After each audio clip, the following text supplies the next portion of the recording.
Welcome to the Waiting List podcast. Tell us the story. It's like many things you start building from scratch. And then I'm like, wait, I really do like watches because You've seen so many watches that makes you excited. I think I really do like watches. Yeah. I think it's a great way to see if you are a watch enthusiast. Hi, everyone, and welcome back to another episode in the Collector series with the Waiting List podcast. Today, I have the pleasure of welcoming a collector whom I first met when I started off in my own collecting path. He is an extremely passionate vintage collector, from anything Rolexes to unique Movados to Audemars Piguet and Cartier, just to name a few. He is Marco from @the_Matt_Dial on Instagram. Welcome, Marco. Hi, thank you guys for having me. It's great. And as usual, I am joined by my two co-hosts, Lang Lang and Daniel. Hey. Hi. Yeah. So, I was talking about Marco when we first had our introductory call. It's been a year since we really first started talking, right? I reached out to you, I think, when I was trying to find my first Cartier Santos Dumont, which you also have one in Yep, platinum. that's right. Yeah, and that's how we kind of connected. And then you also at that time had like Tanks and Trey in your collection, which I mean, both of those pieces have kind of just changed a lot over the past year. So I'm really interested in diving into this conversation to get to know more about you. And I know many people know you as the Matt Dial, but I guess we'll start from the first question. Give us, your simple background story, where you grew up, went to school, your first jobs, etc. Sure, yeah. Well, I think, I grew up in the U.S. On the East Coast. So I'm in San Francisco now, but I grew up in New Jersey, just outside of Princeton, New Jersey. So you guys are probably familiar with Princeton University. So just a few minutes from there. And both my parents were teachers. So I, was around educators as I was growing up in the 80s, and always also around art and design. So my mom was a painter. Her father moved to the States from Italy and was a master cabinet maker and artist. So I was always around mid-century design and art growing up, and that had an influence on me. I also was growing up in the 80s when computers were just starting to become more affordable. So I actually had a Nintendo before I had a computer. But I think early 90s, we got our first computer, and I started getting really interested in the idea of programming them and started playing around with that a bit. Didn't really know much. There wasn't really a great internet connection back then, but it turned out my next door neighbor, who I was mowing his lawn when I was like 13, 14 years old for cash, he was actually a pretty well-known database designer and author. And so he was all about designing information systems for banks and all kinds of different applications. So one day he, I was out cutting his lawn, and he came out and said, "Hey, I've got this project. I've got to design, all these screens for this computer system. Do you want to come in and help? I'll pay you for it." And so I said, "Sure," and went inside, and he taught me the basics of how to design user interfaces for databases. And I was like 13 or 14. And that ended up launching into me working for him for the next several years, actually all the way through high school and while I was in college too. So it really got me interested in the idea of working with computers and data. And that translated into me pursuing that for an undergraduate program at Syracuse University. So I did that in the late 90s. And I got out of college in a really weird time. So it was the dot-com bust had happened in 2000, 2001. And then September 11th happened in 2001. And I graduated the following spring. So at that point, the job market was really, really tough. I know people that had offers rescinded from employers, like in finance and in consulting. but somehow I managed to keep my offer in management consulting and moved to New York. And I spent about 8 or 9 years in New York working in management consulting. Most of it was in what we would call big data today. So a lot of data analysis, things ranging from, analyzing, accounting data all the way to doing things like anti-money laundering. So working with big banks to try to identify what their risk profile was for money laundering, or even looking at transactions and things like wire transfers to try to find instances of money laundering.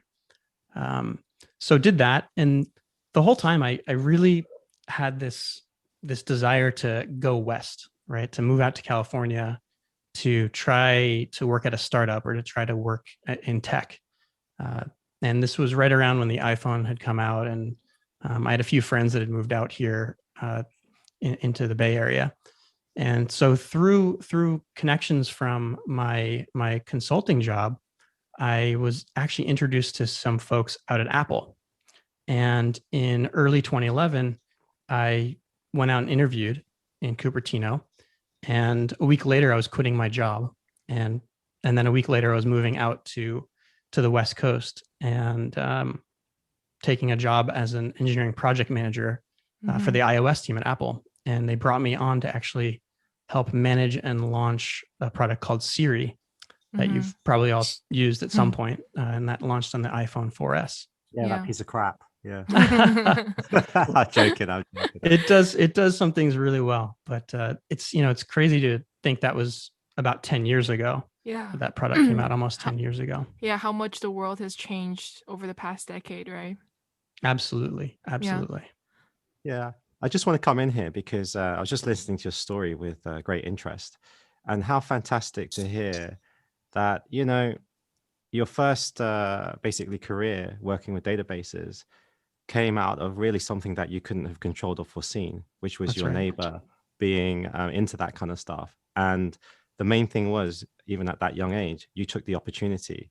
But then likewise, with the global financial crisis and 9/11, those were two things that also were out of your control, which actually forced you to move into consultancy. So in the first part, at least, what I've heard is, and I think for listeners is, the main thing is you keep positive and you keep actually reacting appropriately, rather than, as a lot of Asians, maybe they have this kind of really set lifetime kind of, this is what I'm going to do for the next 10 years. I think what you've done is a prime example, and you've done well in actually just reacting positively and taking the most of opportunities, and not really thinking, because you didn't say with too much of a negative connotation, the global financial crisis or September 11. No, they were just things that happened and you adapted. That's the way I felt when you said that. Well, they happened, but those are some crazy things. But I think it's important to be able to adapt, but also have a plan in mind. So I always try to plan big things in 5-year chunks. So I try to keep goals in 5-year chunks, and if I can make my way towards one of those things, I do it, and I've had success so far. I want to say as well, not surprisingly, I feel like me and Dan always get touched by the same story. So when he was explaining that story, I was also like, wait, there's a really interesting piece of wisdom there, right? My observation was more the fact that, to listeners who are listening to this, if you're at an age where you see potential in a kid, right? He doesn't even need to have potential, or he or she, right? But you feel like you can steer them in the right direction, even to explore something that might not even interest the kid, you should do it. Because to think like this could, in your eyes back then, Marco, he was probably just a neighbor, like a friendly neighbor, right? But that actually shaped you in so many ways. So it's like, because I just can't picture this happening happening in Asia, right? That somebody your neighbor comes out and says, let me teach you how to sew, or let me teach you how to paint, right? So I just thought that was so amazing that you can strike up a conversation and it actually shapes you. Well, that's actually, I have a story that resonates with that, when my house got burgled in England. Going off track here a little bit, but I think it's worth saying. My house got burgled while I was still in the house, and all the neighbors rallied around me to make my home almost like Fort Knox. So basically, the place where they keep all the gold bullion. And one particular neighbor, he loved to DIY. He took me under his wing, and his garage, it's probably similar to a lot of Americans, was basically B&Q, which is basically a Home Depot kind of environment. He had everything in there. And he loved the fact that he could teach me how to do DIY. And to most people think, oh, that's great that you know how to do DIY. Actually, it taught me more deeper solutions, which were, there's always solutions. There's always something. Like, I would ask him, is it okay to drill here? He goes, don't worry about it. Just drill there and then see what happens. It's always fixable. And so that problem solving side of me really took hold. And I realized, oh, I love problem solving. So I ended up doing the whole house. The only thing I didn't do was the kitchen, and I ran out of time, and then I left the UK. So again, yeah, I agree with Long Long. It is hard to see that happening in, let's say, China, but I think it's something that definitely happens in the West. And then on a further point, if there are young people out there listening, who want advice through entrepreneurship or just want life advice, I think they can always approach like Long Long, Marco, or myself, and we're happy to advise. Jacqueline's still a bit young. Jacqueline's still a bit young, so she could definitely help you to get into the universities and Ivy League. Jacqueline, can you help me get in? Oh, I don't think you need much help from me. I can definitely satisfy the 3 requirements at Harvard that you need to fulfill. I'll definitely ace that. Yeah, that can be your application essay. Yeah. What were they again? What were they again? Okay, moving on. Marco, obviously you mentioned briefly that you worked at Apple, and basically like the first project you were involved in at Apple was Siri. So I was wondering, like, because I really enjoyed this when you were telling me about it when we had our phone call. But like, could you tell us, to the audience who are listening, like some of your favorite or perhaps like more memorable experiences while working at Apple, be Sure. it, from Siri or later on the Apple Watch? Yeah, sure. So, so the whole time I was at Apple for about 4 years until the end of 2014. And so the whole time I was working on Siri, but I took it from iOS, starting on the iPhone to the iPad. And then I worked on CarPlay and took Siri to CarPlay, and we did the Geneva Auto Show for that. And then, the last project I worked on was Apple Watch. But the whole time, I have to say, it was just exciting coming into work every single day. It was absolutely, without question, the hardest I've ever worked in my life.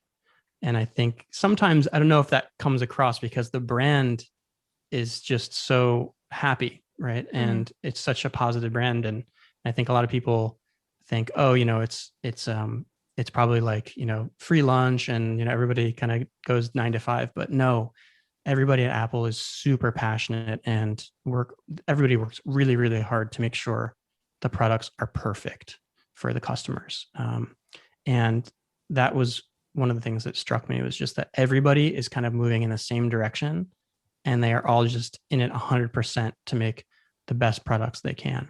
And so when you're doing this, you're kind of, you're busting your butt all year round to, work towards, let's say, launching the next iPhone, or maybe just the next version of iOS, something like that. So the big payoff points, the things that are really memorable, are those product launches. So this is when, either at a Worldwide Developer Conference or later in the fall, where Apple kind of talks about what's coming next, right? What's going to be in the next version of iOS, the software, or what are the features going to be like, or what's the new iPhone look like?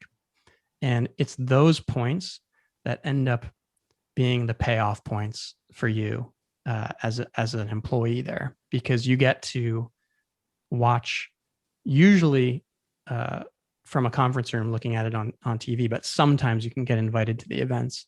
Very rarely. I went to a few. But you see an executive, the person that you've been kind of trying your best for all year, get up on stage and talk about what you've been working on for 9, 10, 11 months. And it just feels really, really great. So I think those are the high points that you kind of look forward to. And we had a bunch of those. I mean, I think, the first Siri launch back in October 2011 was just unforgettable. We prepared for that for weeks. And that involved kind of writing a script of all the questions that were going to be asked of Siri during the demo, practicing, that demo and kind of working with the executive team and the executive Scott Forstall, who was actually going up to do the demo on stage. And then on that day, we were finally there. We all gathered into a conference room to watch it. And every single time he asked a question, even just something like, "What's the weather?" we were holding our breath. And it felt like a minutes between him finishing asking a question and before the response came up on the screen. Because we had been warned, don't do a live speech recognition demo on stage. It always goes wrong. Something always gets misrecognized. And Apple is not the kind of company that likes to fake it, right? They don't do canned demos or pre-recorded demos, things like that. That was not an option. So we were going to do a live speech recognition demo no matter what. And Scott got up there, and you can actually find it on YouTube. But when the first query kind of comes back, the smile on his face is just huge. And we were just going nuts. Had a huge party afterwards. I don't even remember it. Yeah, I've got a question leading from what you said. You said that all the people, especially yourself, you went into the work super passionate, super pumped every day, and you were really, really happy, but you were working your ass off. Yes. That's is the culture at Apple. How does a company nurture a culture like that? Does it come from Steve Jobs? And then my second question is the company to you the same without Steve Jobs? So that's a really great question. So I think Apple is really unique in that, especially back then, everything was decided by Steve, right? So he was kind of the centerpiece, and he had the big vision, and he directed all of the divisions to make everything just super cohesive. And everybody shared in that vision and really believed in him. And that's what just made the magic happen. Now, actually, Steve died the day after that Siri launch. So it was October 5th, 2011 that he passed away. And it was a huge shock, I think, to the company.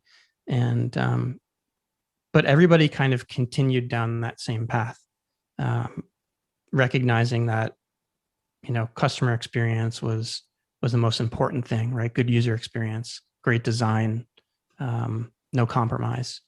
And in my time at Apple, I saw that carry through in all the different products that I worked on after Steve died. Actually, today is his birthday, so he would have been 66 today if he hadn't have passed away back in 2011. How far ahead is Apple in their product line? I'm not sure. I mean, it's been a long time since I worked there. But a lot of, most companies these days are planning, a few years ahead in terms of hardware. Okay. I wanna ask because according to the movie, right, everybody knew he was sick, and you guys are just watching him getting skinnier and more frail, right? So how do you guys work around that in the company? Do people just not acknowledge it, or do you just yeah? Well, I mean, I never had the privilege of kind of working directly with him. But, I'd see him around, right? So I'd see him walking into the building, hold the door for him or something, or see him having lunch with Johnny Ive or something like that. And everybody was aware that he was getting sicker, especially after he stepped down as CEO earlier in the summer of that year. So we knew something was going to happen, but I think even though we knew, it was still just a huge shock Yeah. for that to happen. Yeah. Eyes make. Yeah, So absolutely. Marco, that is that is the second time I've heard that story in the Siri launch and how Steve passed away the day after. And I remember you telling me how everyone knew that he was watching that event and he was really happy. That's what we heard. We heard that he Yeah. was able to kind of watch the launch event. So Yeah. whether or not that happened, that's what we had heard, and I think we felt really good about that. Yeah. And one of the questions I had asked you in our initial Zoom call was, like you said, he was the front and center of all decision making when it came to Apple. Was his vision kept in mind after his passing? And could you tell everyone what you told me like during our phone call? Yeah, I mean, I think after he was gone, especially in terms of a few areas. So in terms of iOS, Scott Forstall, reported to him for a long time, and he was really making all of the day-to-day, decisions back then on iOS. So and he's just such a super detail-oriented guy. So I mean, every screen on every app on everything that got shipped, he would review. Just incredible attention to detail and design thinking. And then, when it came to hardware, I mean, he had, Johnny Ive was still there, who was Steve's kind of, partner on industrial design, which was one of the big things that he made an investment in when he came back to Apple in the late 90s, and launched all those kind of candy colored Macs, which really, really reinvigorated the company and brought it back from the brink of bankruptcy. Yeah. So it's like really heartwarming to know that these decisions were still made very much with Steve's vision in mind when it came to like decision making for Apple. So that's when you told me that, I was like, oh, that's very heartwarming. That's basically like my initial reaction. Yeah. Yeah. I mean, he's kind of a spiritual leader kind of thing, right? So yeah, I feel like I feel goosebumps just listening to what you're saying. How inspirational a person can be when he no longer even exists. For me to even feel the way I'm feeling now when you're talking about him, and just how ironic, how coincidental that we're doing this on his birthday and we didn't even know. Yeah. It even makes and we it had even more rescheduled eerie. this. Yeah. So it's kind of like meant to be. Yeah. Talk about timing. But yeah, I think our listeners would be very interested because you had mentioned that, you actually got to wear the product, so the Connect Watch, Apple Watch, on the wrist before the launch. When the team was developing the Apple Watch, what was like the team's vision? Did you guys have any idea of how this concept of a Connect Watch was going to change how we live our day-to-day lives? And like, how did it feel when you were testing it out, the prototype?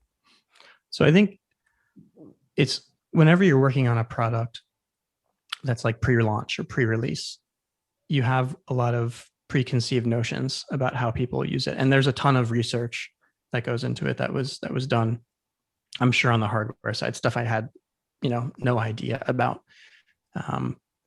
But, when you're testing things, it can often be frustrating, right? Because you're dealing with stuff that has bugs, and, if you squint really hard, you can kind of imagine what it's going to be like when it's finally perfect. But it's also really fulfilling to go through that process and come out on the other side and see something that's just incredible and that customers really love. But I guess one interesting thing that kind of comes to mind is I remember when I first started using it, or we'd be in meetings or whatever, there'd be like 10 or 15 people in a meeting and everybody had a watch on. I'd noticed that people would start to look down at their wrist to look at notifications, right? And it kind of put me off, because growing up, you're taught that if somebody looks at their watch when they're in your presence or when they're with you, it's kind of a sign that they're bored, or that they have somewhere else to be, or that they have something better to do. So I kind of wondered, oh wow, is when this gets out there and it's, you know, with millions of people, is this going to be something that puts people off? Is this going to become the new normal?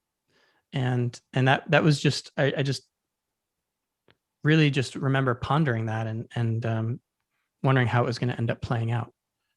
But I don't know. What do you guys see? Well, I was going to ask you actually, how do you see the future for, well, wrist tech wear? I don't know what the actual term is. Or maybe you might know what the vision for Apple is. Will that slowly, as technology advances, replace the smartphone? I don't know anything about what Apple's vision is. I mean, it's been quite a while since I worked there. What do I think? I mean, I think that people, when that came out, I think people were really, really worried about what its impact was going to be on, let's say, the Swiss watch industry. But I actually think it had the opposite effect. So I think it actually got people used to the idea of wearing something on their wrist. It got them used to the idea of having, you know, a watch, something they could use to tell time or something else. And I think that actually probably led to, it was kind of like a gateway drug to other pieces, right? Or other brands or mechanical watches or more complicated watches. And certainly that was the case for me. So I think the effect was, you know, on what we're really interested in was positive, net positive over time. And I think these things will just become more and more important for different reasons. So I think, to me, the killer app for things like the Apple Watch or watches that other companies like Samsung or you know, or other health tech companies have, is really the health and fitness aspect. So being able to, you know, have these sensors packed into these little devices that can measure your heart rate, you know, blood oxygen level, maybe even blood pressure, and who knows what else eventually. But packing all that into something that you can just wear and then maybe and share that data with your doctor. I think that's really, really cool. And I mean, the Apple Watch can actually do echocardiograms now. And I know it's kind of, in certain cases, found, you know, abnormal heart rhythms and, you know, prevented people from getting heart attacks because they've been able to go see a doctor. So I think it kind of just pushes more and more into that direction over time. And I think that's positive. Yeah. I thought it was really cool when during one demo, they were trying to do like, oh yeah, if your watch detects something, they can actually call an ambulance for you. Right. Like, let's say an elderly person were to like fall down, they couldn't reach their phone, and they detect like increased heart rate or rapid drop in blood pressure. Like they can actually, in some sense, like might be able to save your life. I don't know how many cases that actually exist, but I thought that was pretty cool. Yeah, and if you think about it, through the power of having all of these different connected devices out there, and then all of the health data that can, you know, possibly be anonymized, and through machine learning and all this data, you know, you might find there's ways to detect early onset heart disease, things like that, that could just really, really change things. I mean, heart disease is for example, such a huge cause of early death in the world. You know, if somebody can impact that, you know, they've changed the world. Yeah. I think there's a lot of negativity that people in developed countries put on electronics, or like, so there'll be a lot of talk about like people watching YouTube, they can't stop watching Netflix, But I think generally speaking, technology is more beneficial than negative, right? It's just how you apply it to your life. So if you think about the impact, say an iPad would have in a developing country and the kind of education it can give kids and everything, I think that far outweighs like our problems when we say we can't stop watching Netflix. Because we're educated, you can control yourself and the actions that you have with these devices, right? So say with the Apple Watch, yeah, you keep getting notifications, but you can turn them off. And you're educated enough and you have the power to choose whether you want to receive these messages or you want to wear a mechanical watch and so on, right? But I think it shouldn't deter people from coming up with more devices. Because I just think that you just can't think about yourself only. Like there's so many people that need this stuff. Yeah. Yeah. That's how At the I end of the felt. day, they're. Yeah. Oh, sorry. Go ahead, Jack. No, go ahead, Marco. Well, I was going to say, at the end of the day, they're tools, right? And they're getting more and more advanced. So, yeah, I think in developing areas of the world, it's amazing to see what getting wireless capabilities in there and solar capabilities and getting these tools into people's hands can do. Now, I do think there is this negative side, and there's a gentleman named Tristan Harris that has been doing a lot of research into kind of the ethical side of software, and some things that are done in software design around algorithms and advertising and targeting that kind of create what are kind of negative effects on society and humanity. And I do think that's very, very real. And I don't think it's a problem that anybody's presented great solutions for yet. Everybody can really draw a circle around these problems that we've created over the last 10 to 15 years, especially, but there really hasn't been a great set of solutions developed to address all of them yet. Yeah. I think the technology, it offers a lot of benefits, but then they also can create new problems that never existed. I mean, it's most evidently seen in email. Email allowed communication very quickly. But, I don't know what number your email is saying now, but it's certainly in the red, right? Everybody here. So has it increased efficiency? Or, that's debatable, right? So like you say, it's a tool, but it does have some disadvantages. And not everybody, I would say especially children, are equipped to make an informed choice. Yeah, that's why I'm on that. Yeah. Okay, well, I was going to say something similar to what you said, Marco, but you said it in a much more, literate way than I was going to say. How this idea of like not just the devices, but also the software that are made and built into the devices, right? You think about when the world was first getting connected through MSN or whatever, or in the early 2000s was Facebook. I mean, Facebook was made obviously just as a platform where students were to be connected, but then we are currently living in a day and age where that tool is constantly getting taken advantage of by politicians, or we try to leave politics out of this podcast, but it is true, by people in power who try to make more changes and enforce something on people. And that's completely debatable, because you have people who solely rely on these platforms to reach their loved ones all across the world, but at the same time that platform is filled with these, I don't want to say like dangerous dungeons, but little traps that can influence you mindlessly or without you knowing. And so I think and I think we also have to realize that in certain parts of the world, we talk about the internet, right? In certain parts of the world, the internet is Facebook, right? Or the internet is WhatsApp, right? So in a lot of nations, when you buy a phone, these things come like pre-installed, and there's like plans around, just using certain apps. So some places that's really the gateway to the internet, in the same way that like America Online was back in the 90s, right?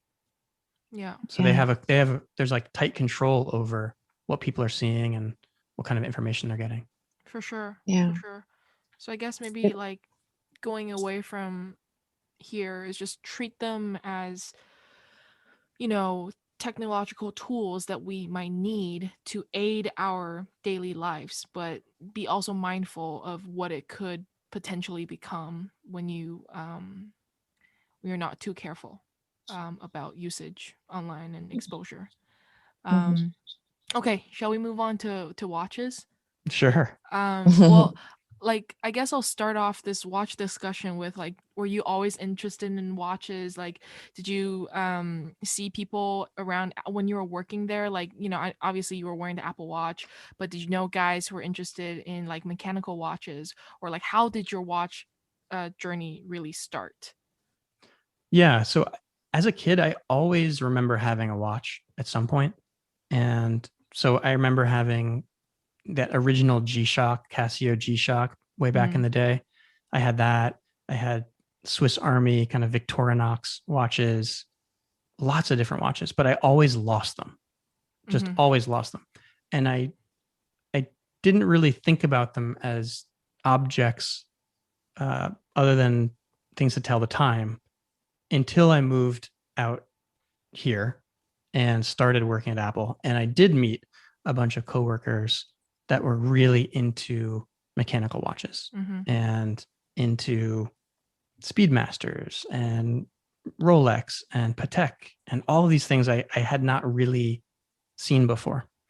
And I think in talking to those guys more and more, and then working on Apple Watch, I just started developing, the bug, right? I caught the bug, and that's how it started. So I'd say, I was wearing watches, but probably around 2012 or 2013 is when things started to kind of take off for me. I've got a question, Marco, for you.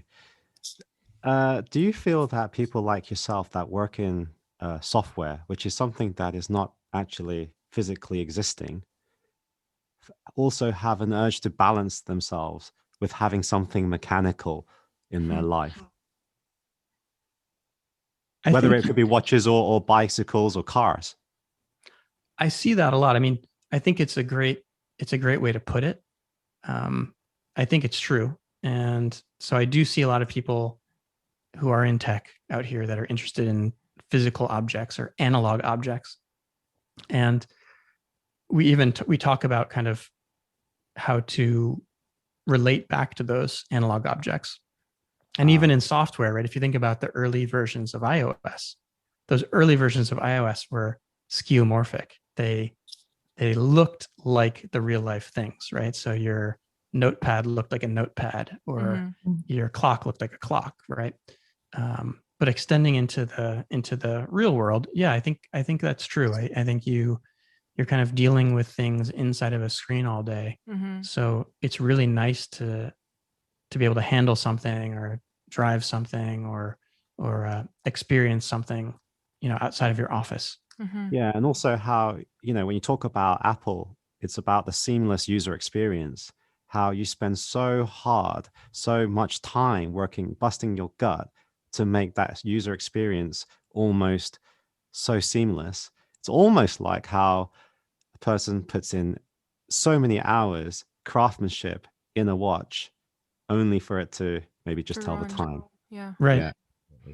And in all those hours, I mean, I remember leaving the office at like 9-10 o'clock night after night, and that 40-minute drive, up the highway back to San Francisco, with the windows down, just blasting music, was kind of just that release every day, right? Just that connection back to the physical world. Yeah. That just like painted like an image in my head, the way that you described it. Like I can always feel the wind. It's like driving with your hoods down, right? And then just I don't know how the highway looks like from Cupertino to San Francisco, but like I would think you would get off at a time where there's no more traffic on the highways, and you're just driving and one stop away. Yeah, and it's beautiful too. Like there's the highways that I used to drive on.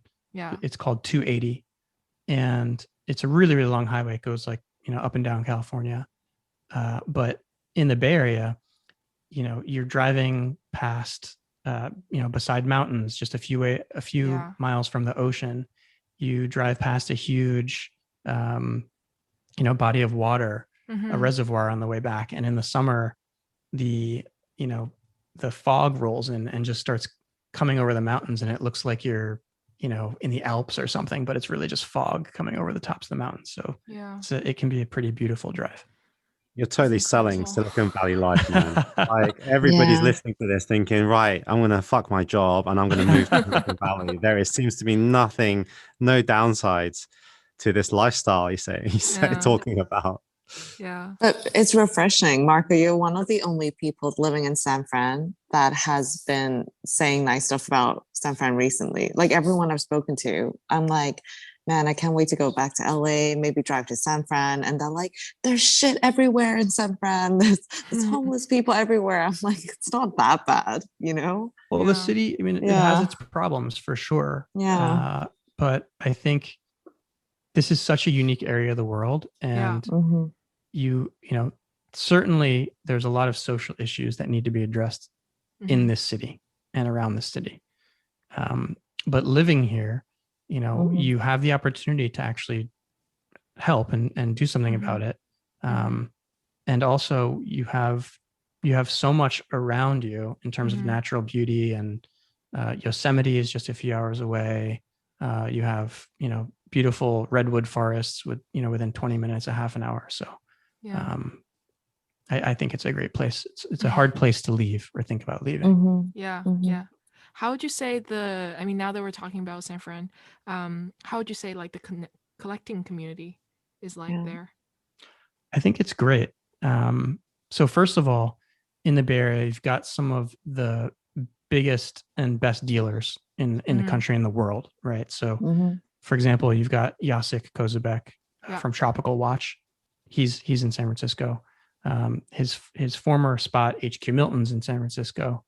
You've got other dealers like Sector Dial, Shiny Happy Objects, a bunch of other dealers that are here. So there are watches in the Bay Area.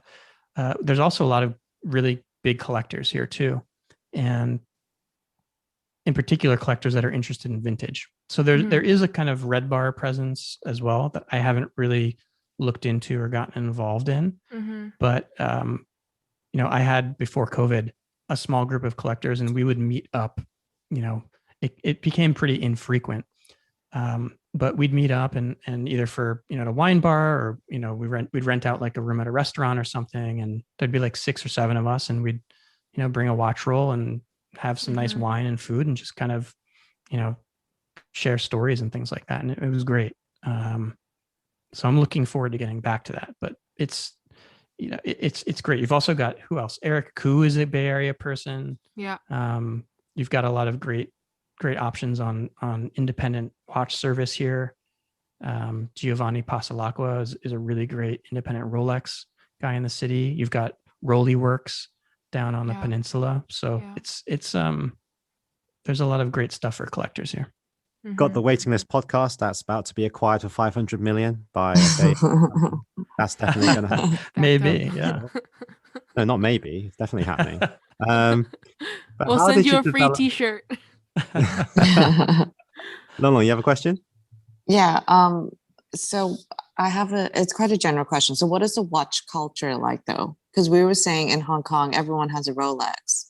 But when you say San Fran, Silicon Valley area, like you think of people wearing hoodies, like not really into high-end big brands like Patek. You think that wearing an Apple Watch is just trying to be practical. So what is it like there?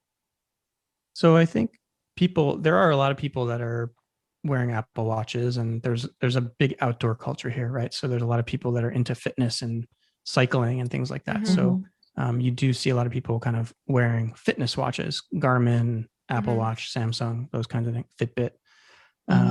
But there are a lot of people who are wearing, and more the last few years, because it's becoming more popular, wearing watches. And I think it's a mix between modern and probably a much smaller segment of people wearing vintage, but it's not, I'd say it's not really flashy, right? So the you know, the culture out here is a little bit more casual.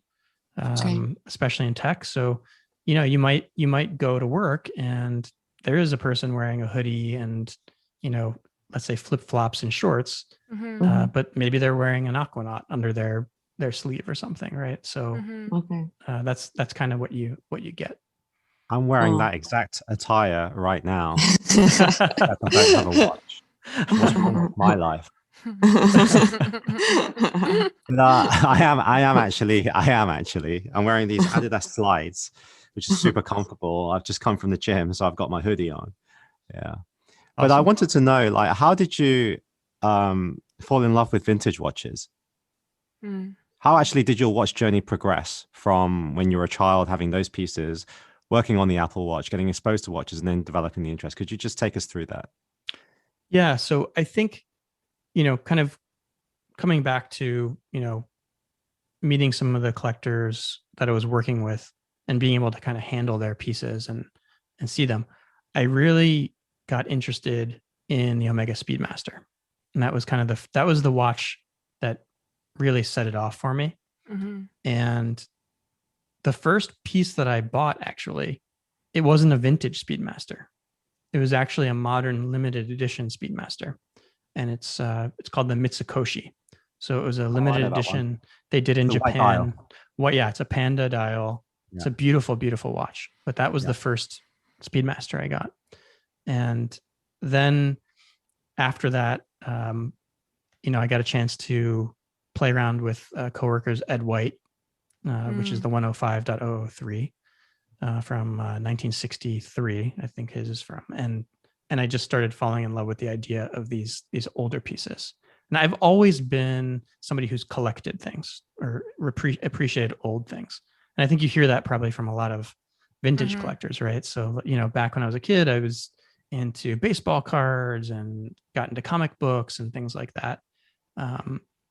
So I think once I had been bitten by that bug as a child a few times. And I think once I got that, that bee sting from the Speedmaster, it kind of it started to spread.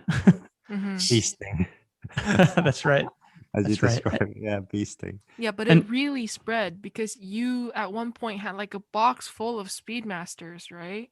Yeah, I mean, I think the Speedmaster was really the introduction to collecting for me. And it's almost like when I moved to New York for the first time back in 2003, I think for the first few days that I lived there, I didn't leave like a 2-block radius of my apartment because I was just like so overwhelmed by everything. And so I kind of look at the way that I started watch collecting in a similar way. I started with Speedmasters, and I got a box of I think like 4 or 5 or 6 Speedmasters before I started looking at other pieces. And what that did was it allowed me to learn what was important about a watch, about a vintage piece, what to look for, what are the reference points, what's good, what's bad, what does polished look like, what does unpolished look like. And it allowed me to make mistakes and learn. And then when Moonwatch Only was published, which is an amazing reference book on the Speedmaster, that just kind of, solidified everything for me. So I got comfortable with the idea of collecting and looking at pieces on the Speedmaster. And that's when I was able to actually start in on other brands and other pieces, other references as well. I totally agree with that. Yeah.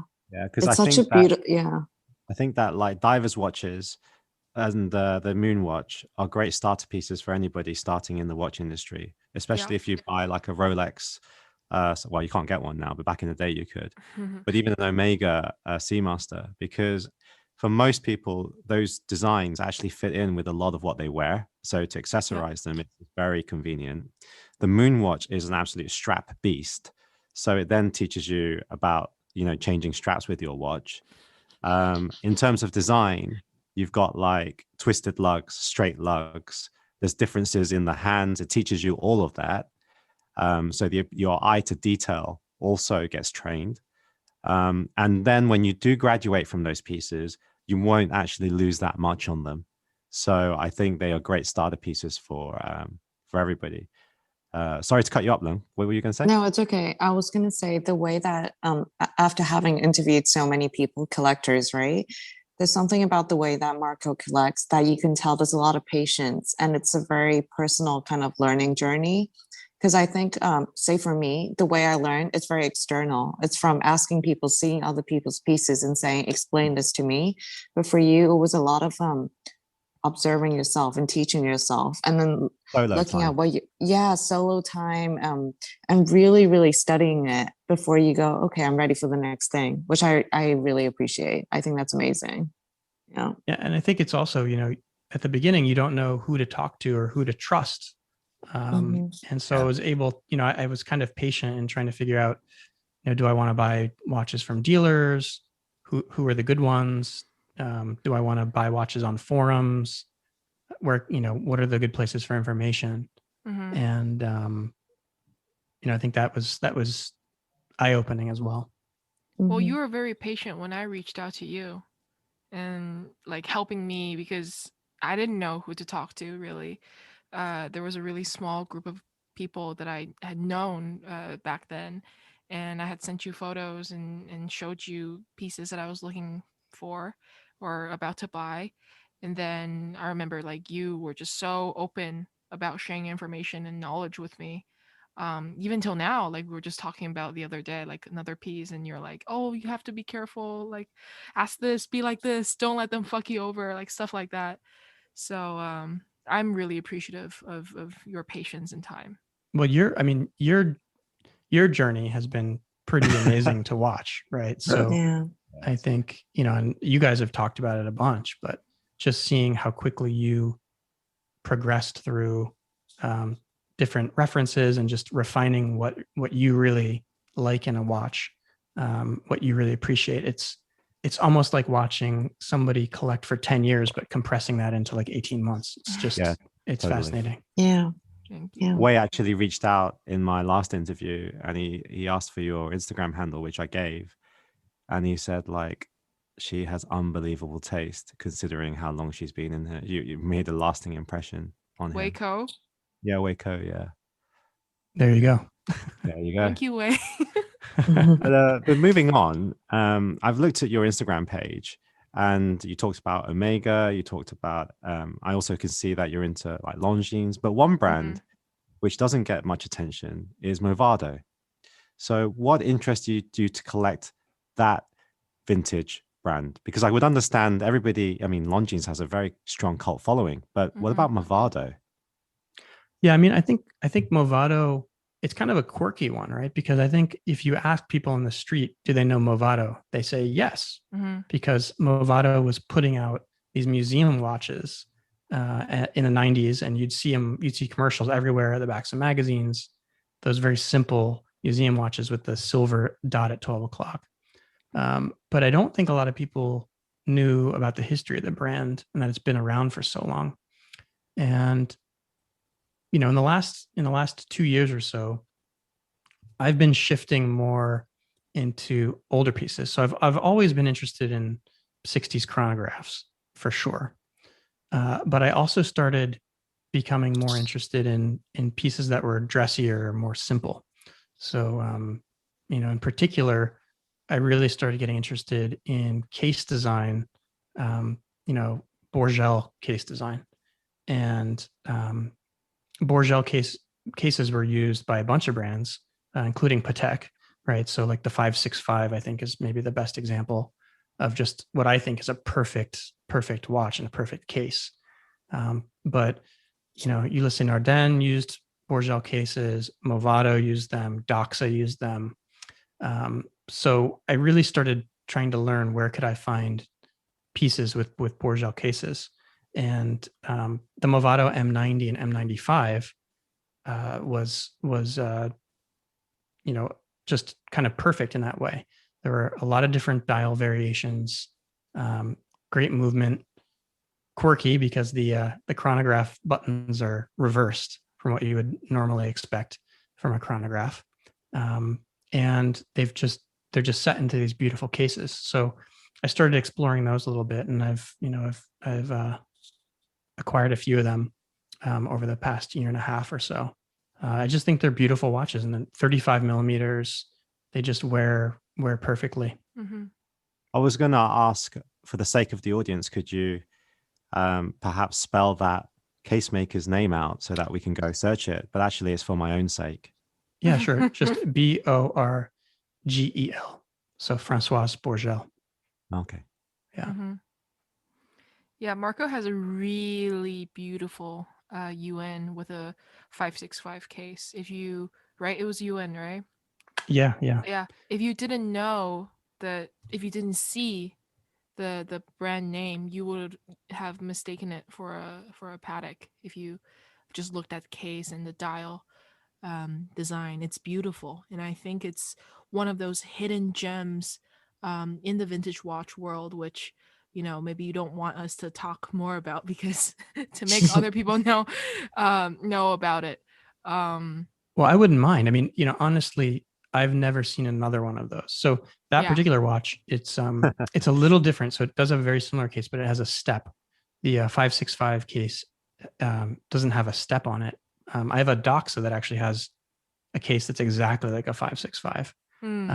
But that UN, I've never seen another one. And the gentleman I bought it from said that in 25 years, he never saw another one as well. So I'd love to see if there are more out there. Yeah.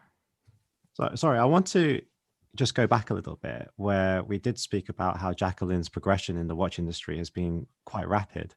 And we also highlighted the differences in how we go through this watch journey. Long Long saying she's more external. She likes to go to people and ask them lots of questions, while you had probably more of a solo journey. Your rapid rise, Jacqueline, rapid like getting the knowledge. How have you actually done it? Like, is it mainly through talking to people? Has you found that most effective, or is it through reading and so a lot of solo action?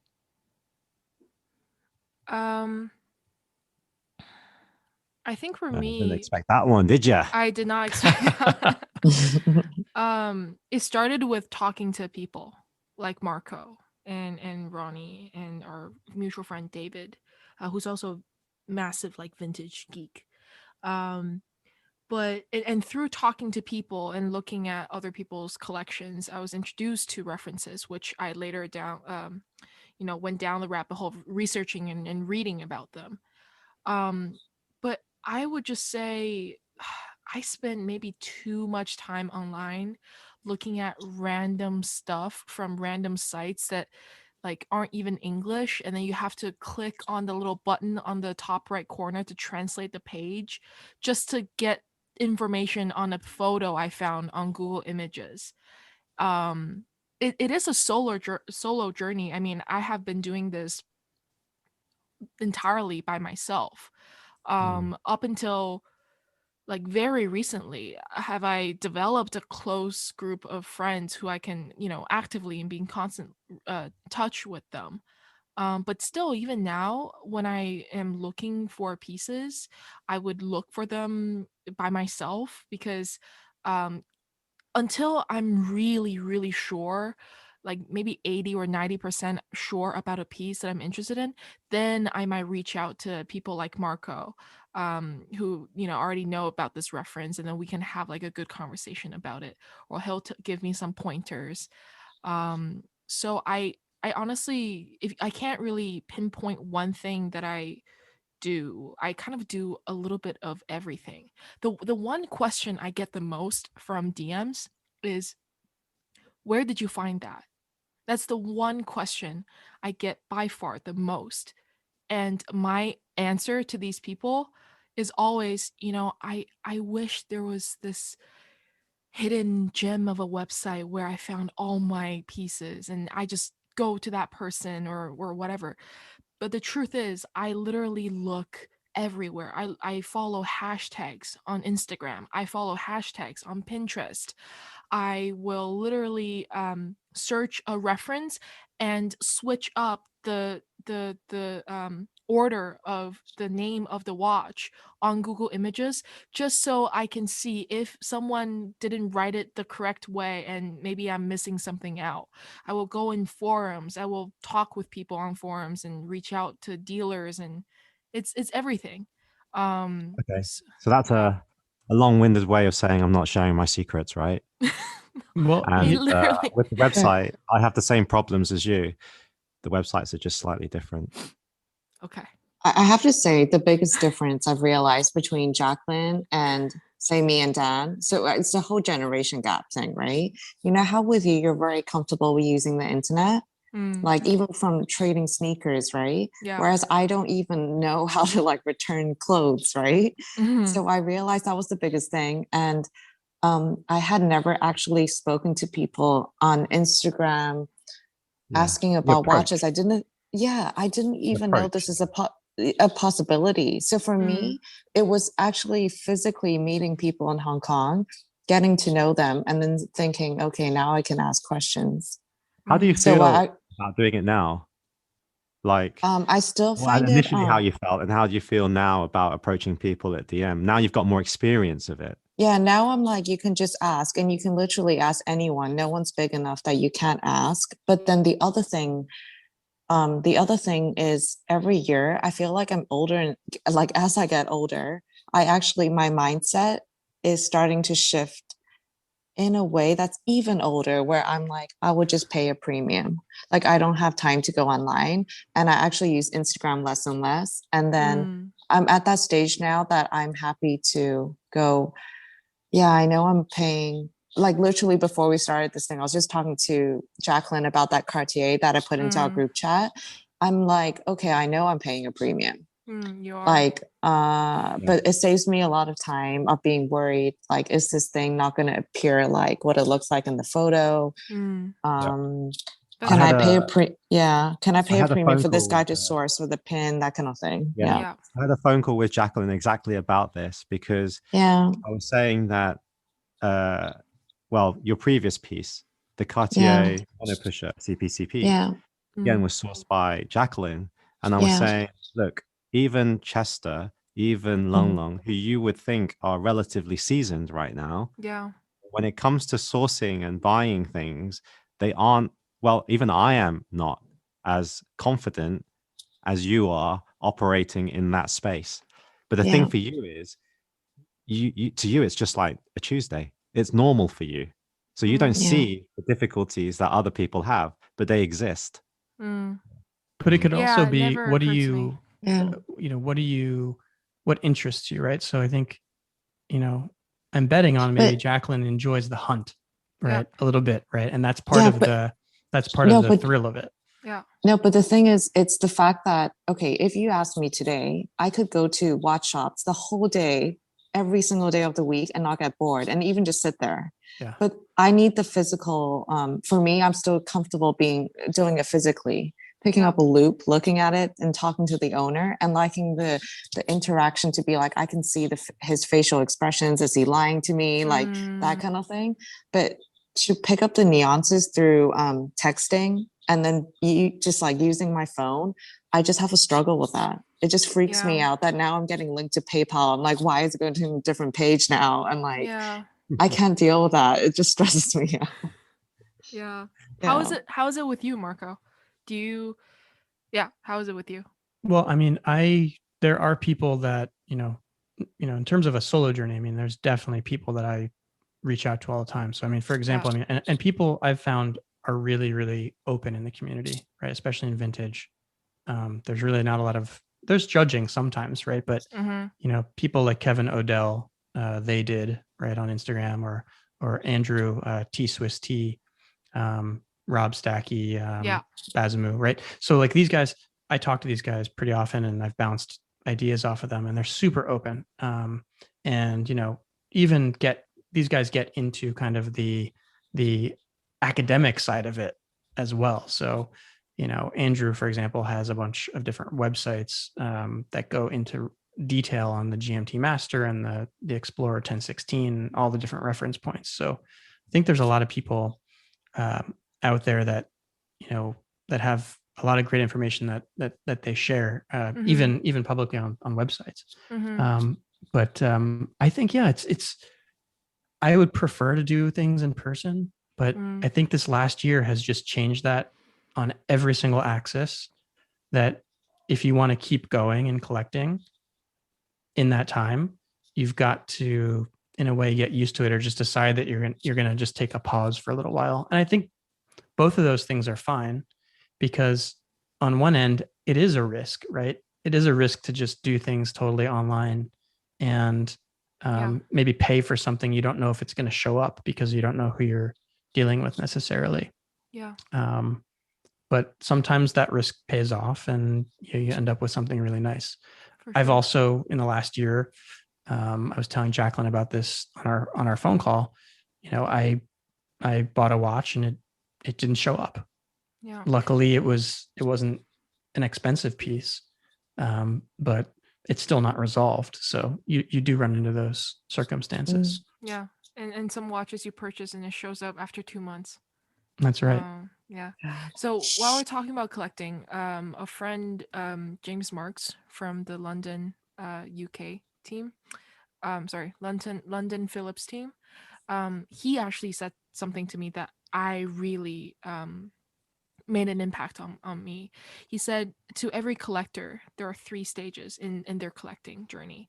There is gorge, there is refine, and then there is decide. So out of the 3 that I just said, what stage do you think you are at right now, Marco? And moving forward, what do you think is gonna like attract you? What pieces are you going after? Yeah, I think it's a really great question. And I think that's a really great perspective on it, because I think in just taking a step out of my own shoes, I do see that. I do see those phases, and I see that in other collectors as well. I think I'm probably in between refine and decide at this point. I've moved from 60s chronographs to other sport models to dressier or simpler time only pieces. And you actually hear about that as a very typical journey. I actually was listening to a discussion with Eric Wind on Clubhouse the other day, and he said that exactly, right? Yeah. You know, that exact journey. And I was like, wow, okay, I'm not very special in terms of the overall arc of a typical collector. But I think I'm at a stage now where I'm consolidating, paring things down. I'm really focused on what's important to me in the pieces, and I'm probably going to head toward at some point, and I don't know when, like a Patek 565 or a 570 or a 3417. Yeah. Eventually I'd love to have one of each of those references. And to me, those are kind of the ultimate. I mean, I'll talk about a 1463, but that's just kind of totally out of reach, right?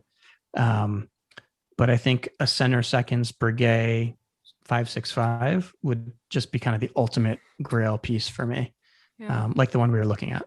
Yeah. Sorry, Marco. We're trying to introduce this thing on the podcast that because people don't know references, could you actually say what those references are so that people can picture them without Sure. Yeah. So the 565 is a Calatrava style watch. So it's a time only piece, and it comes in 2 configurations. So it comes with a center seconds configuration and a subsidiary seconds configuration, and a bunch of different dial and hand combinations. 35 mm. Yep, 35 millimeters. Typically non-luminous. There are some rare versions with lume that have gone for astronomical prices at auction. And it, as I mentioned earlier, it has that really beautiful, sleek Bourgel case with a screw back. So it was actually the first waterproof sport watch that Patek had launched. I think in the late 30s, I think, if I'm not mistaken, 38 or something like that. Yeah. And then of the 2, the center sweeping second is deemed more desirable than the one with the sub seconds. And then the one that Marco, what was it, 3417? Yep. Yeah. That's the A mag, right? That's right. Which Patek launched in, I think, late 1950s, early 1960s. I could totally be wrong on that. And also has 2 case backs, right? It's to help with the magnetic waves and ensure accuracy. That's also cased in like a Calatrava kind of case with really thin and straight, strong lugs. I think also 35 millimeter or 36. And then the 1463 is Patek's first water resistant chronograph made in series. And that one, I was just researching about that recently. A pink gold version sold in December 2020 for like $600,000. Yeah. Regular dial, I think it was double stamped, but 600,000. Yeah, they're crazy. But you know what's interesting is there's a company starting up, and they've got a Kickstarter that's starting, I Yes. think, March 10th, and they're actually kind of re-envisioning the 1463, Yeah. and they've made a beautiful, beautiful watch. Now it's going to be quartz. I think they're planning to do mechanical movements in the future, but they have beautiful dials. They're finished really, really nicely. And I've spoken to some folks who have handled them in person, and they said, it feels better finished than the Patek. Yeah. Yeah. I mean, I think that's the one that Daniel was like, Jacqueline, you have to get each of us one of those as like the waiting list podcast watch. I forget the brand. It's like a long name. Furlan Mari. Yes. Yes, that one. Yeah, we changed Okay. it to a Patek each.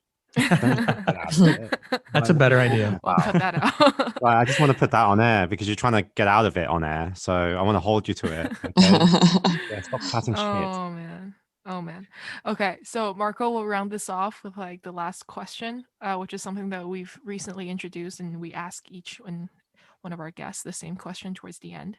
It's that, obviously you've had quite a journey. You started off as, G-Shock and a box of Megas, and then you really slowly refined down to interesting case shapes, single like three-handers or Calatravas or chronographs. And you mentioned that you're in the process of consolidation, and I think we all agree that during this process between refine and decide, we actually learn a lot more about ourselves than maybe gorge and refine. So now that you're in this process, and if your watches could talk, and what would they say about you? Wow, that's a great question. Thanks. I think they might give a similar answer to maybe something my wife would say, which is maybe, this guy, he's got pretty decent taste, but sometimes he listens to just a little bit too much 80s music. Oh, I love that answer. I think that might be my favorite one. Yeah. Love it how the 80s vibe is translated into your goatee and mustache. Why not? You got to keep it going. Yeah. Okay, so last step is our signature quick fire. So I prepared 10 questions for you, Marco, to answer. Don't think too much. You ready? Sure, let's do it. Okay. San Francisco or New York? San Francisco. Okay. Ooh. Favorite food? Pad see you. Really? Yeah, for some reason. I love Pad see you. That's why maybe. Okay, we'll talk about this. Maybe that's why you want to go to Vietnam. Sorry, Thailand, right? Thailand. Yeah. Well, this is kind of like a no-brainer. Vintage or modern? Vintage all the way. Yeah. Time only or complicated? I'm going to go with time only. Okay. Ooh. If you were to choose, your favorite complication is? Chronograph. Okay. Favorite lifestyle app? Lifestyle app. Or favorite I guess I'll go with Instagram. Okay. Rarity or condition? Condition. Condition. That's a tough one when it comes to vintage. That's why I asked. Place to travel right after COVID? Vietnam. Yeah. Next watch purchase? Let's make it a 565. Okay. Okay. And the last one, and this one might be a little bit difficult for you. Watches or cars? I'm going to go with watches. To me, that's easy. Really? Yeah. I thought you were a big car guy. I mean, I like cars. I think they're beautiful. And I respect, car collectors out there, but I just, I can't see myself amassing a collection of cars, especially with, being in a city. But, there's guys who do it, like Phil Toledano, right? Yeah. Yeah, that's true. Well, thank you, Marco. I think I can speak for everyone here. That was a really enjoyable episode. Yeah, that was really good. Yeah. We really enjoyed having you on, Marco. I had a great time talking to you. Yeah, and I feel like we can talk about like technology and Apple and everything for another hour. Like Yeah. it's just so Easily. interesting. Yeah. Easily. I mean, we can Whenever you always, guys want to. yeah, we can always have you back. I feel like that was the right amount of time, and we talked about Yeah. basically I think we should everything. do that. We should Yeah. we should be having some Yeah. people back, because although we speak to them for an hour and a half or hour 15 or sometimes even 2 hours, there's so much more depth you can go into. Like this Yeah. leads on further down the rabbit hole. And people listening to the podcast, most of them are watch collectors or into watches. They have that problem of falling into rabbit holes. Yeah. Mhm, Yeah, mhm. Yeah. for sure. Without a doubt. Okay. Well, thank you, Marco. And thank you for everyone who's tuned in to this week's podcast. We really enjoyed having Marco at the Matt Dial on as a guest. If you've enjoyed this episode, make sure to follow him at the Matt Dial on Instagram, and also give us a follow at the Waiting List Podcast, Long Long Ton, A Dose of Time, and Mr. Daniel Sum. Thank you guys, and we'll see you next week. Bye-bye. Yeah. Bye. Thank you for tuning in to the Waiting List podcast. Hit the subscribe button and the next episode will come straight to your phone as soon as it's ready. Whilst I'm here, please remember to leave a nice review and follow us on Instagram at the Waiting List podcast.